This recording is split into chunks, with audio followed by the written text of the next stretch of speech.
Welcome. Today we're doing an immediate deep dive into Fiserv, specifically their Q3 2025 results and this frankly shocking guidance reset that sent the stock tumbling. Yeah, it absolutely cratered. We're talking over 40% wiped out almost instantly. So our mission today, figure out what exactly went wrong, look at this huge revision to their outlook, and understand the pretty aggressive action plan they're launching now. It's definitely more than just a bad quarter. It feels like a fundamental shift. Management was surprisingly blunt about, past mistakes and putting off needed investments. Okay, so let's jump right into the Q3 numbers then. The immediate facts. It was a big miss against what analysts expected. A really big miss. Adjusted EPS, earnings per share came in at $2.04. The consensus was way higher, like $2.64, $2.65. Exactly. And revenue wasn't much better. Adjusted revenue up only 1% to $4.92 billion when the street was looking for something like $5.36 billion. 1% growth. Wow. But the really worrying part is where the weakness was in organic growth. Right. Overall organic growth was just 1% in Q3. It was 5% year to date. But that quarterly number, that's a steep drop. And if you look under the hood, Merchant Solutions, where Clover lives, that actually did okay. 5% organic growth. Okay, so that's something. But Financial Solutions is the part that's usually super stable. They're bedrock. That actually declined 3% organically. Declined. Wow. Okay, that's a serious red flag. That's the signal right there. It suggests deeper systemic issues are bubbling up. And that decline, I guess, leads straight into the guidance shock, because this wasn't just a little trim. No. This was taking an axe to it. They slashed the full year 2025 adjusted EPS forecast. It's now $8.50 to $8.60. Down from, what was it before? Over $10. Yeah, the old range was $10.15 to $10.30. So a massive cut. And organic revenue growth. Decimated. They took that down from a 10% estimate to just 3.5% to 4%. That's the new reality, the new baseline they're setting. And the CEO, Mike Lyons, he basically owned it, didn't he? He did. He said, our current performance is not where we want it to be, nor where our stakeholders expect it to be. Pretty direct. No kidding. And the market's reaction was immediate. The stock plummeted. Yeah. What was the final number? Around 44, 45%. Yeah, headed for its worst day ever. It tells you the market saw this not just as a miss, but as a failure of visibility, a loss of confidence. Okay, so that level of reaction, it suggests something fundamentally broke in their forecasting or their strategy. Why the massive cut? Especially in Financial Solutions, what's driving this new, much lower baseline? Well, management laid out 4 key factors. And honestly, when you put them together, it sounds like they were maybe fooling themselves a bit about their real growth trajectory. Okay, factor 1, Argentina. We knew that was helping, but how much? A lot more than maybe people realize. The high inflation there created this huge cyclical boost. Turns out Argentina added over 10 percentage points to that 16% organic growth they posted back in 2024. 10 points, just from Argentina. 10 points. So if you strip that out, Fiserv's actual underlying structural growth, it was only about 6%, mid-single digits, in both 2023 and 2024. Whoa. Okay.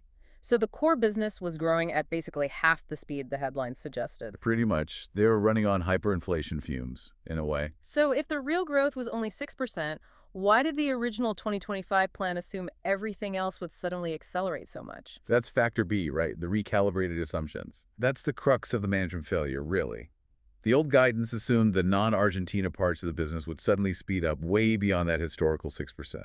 They were banking on, quote, outsized business volume growth and record sales activity. Which it didn't happen. Which, as they admitted, turned out to be objectively, well, let's just say it's very difficult to achieve. They built the plan on hope, not history. Okay. And factor C, deferred investments. It sounds like classic short-term thinking coming back to bite them. Textbook case. They put off needed investments, cut costs to make the quarterly numbers look better. Boosted margins for a bit.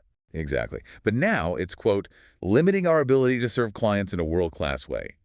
Things like basic product upkeep, new rollouts. Yeah. They got delayed, so now they have to spend the money. Which hits the earnings now. They have to pay the piper.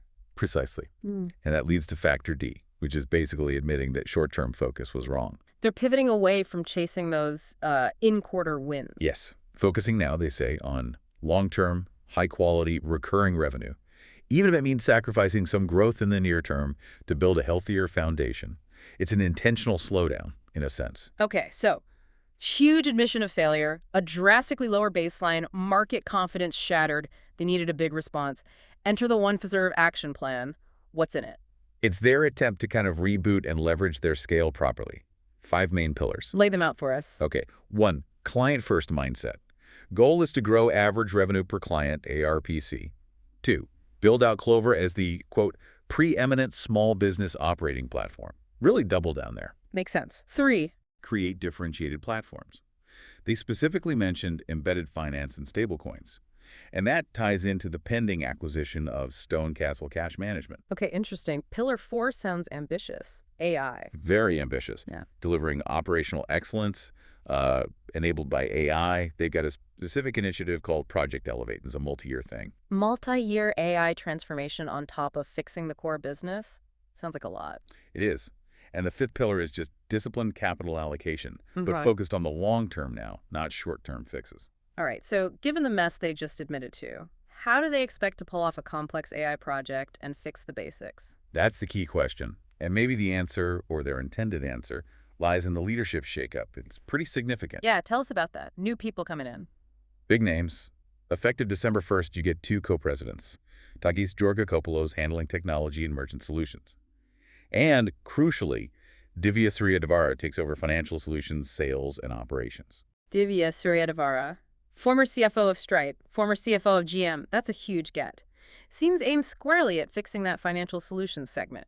Absolutely. A very strong signal. Plus, a new CFO, Paul Todd, started basically immediately, end of October.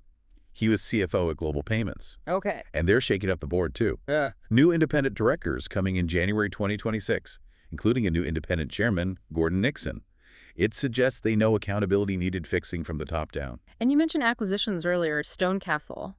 Others fit this new plan too. Yeah, they recently bought Card Free, that's in loyalty and payments, and Smith Consulting Group for advisory services. Plus, they took a piece of TD Bank's merchant business in Canada to expand Clover.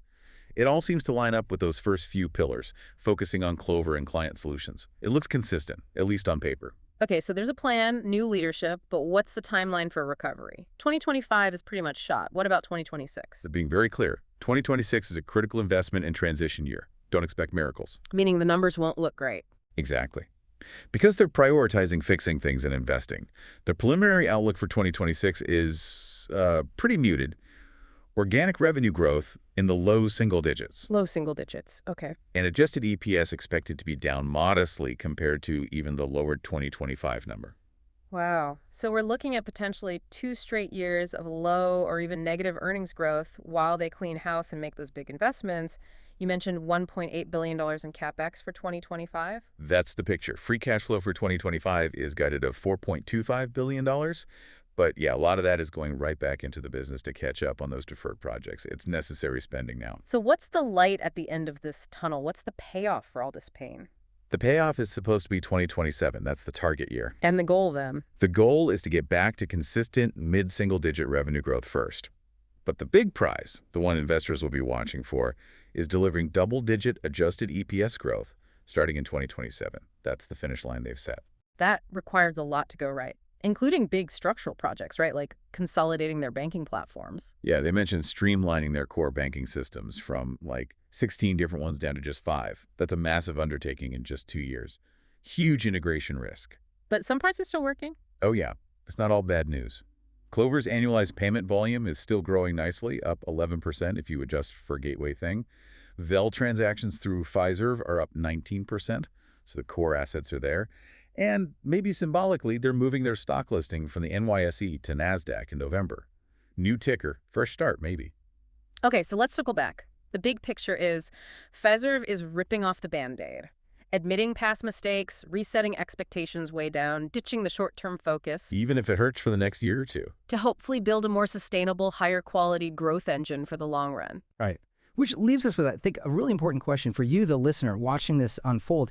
Given how candid they've been about messing up before and this long 2-year reset timeline, how much faith can you put in this new leadership, in this ambitious AI plan, Project Elevate? Can they actually execute this complex tech overhaul and cultural shift fast enough to offset the revenue they're choosing to give up in the short term? Hitting that double-digit EPS growth in 2027 hinges entirely on their ability to execute this turnaround flawlessly. That's the new game.